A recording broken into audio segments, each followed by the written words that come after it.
I think none of us change until it becomes less painful to change than to stay the way we are.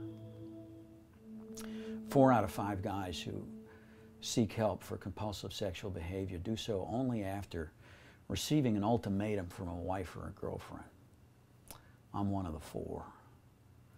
I was faced with the very real prospect of losing my marriage.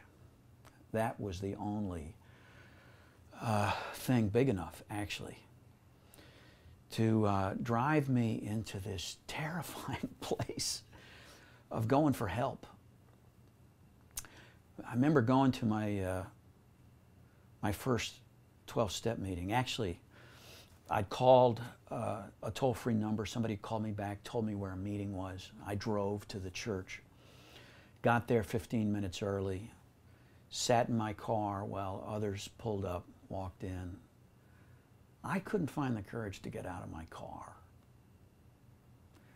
15 minutes after 7, I drove away. Spent the next hour cruising around town, coming up with a story I'd tell my wife. I needn't have bothered, she wasn't talking. A week later, I was back, about to drive away for the second time, when I saw a guy I recognized from church. Ironically, what had terrified me most was the idea that I might see somebody who would know me, but this guy was safe. I didn't know his name, but I'd heard him speak up a couple times in men's Bible studies, and I loved the way he carried himself. He seemed very comfortable in his own skin. It didn't seem to me like he needed to impress me or anybody else. It was clear that he loved God, but here's the most striking thing. He talked about his sin in the present tense. I followed him inside. And what I found in the basement of that church changed my life. Not immediately.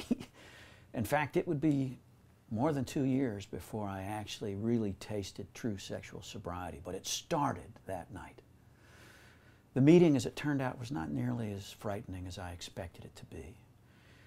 It turned out to be the safest place I'd ever been.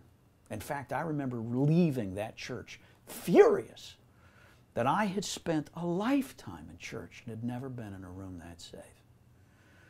Never had heard such transparent honesty, never felt such kindness and compassion, such love, really.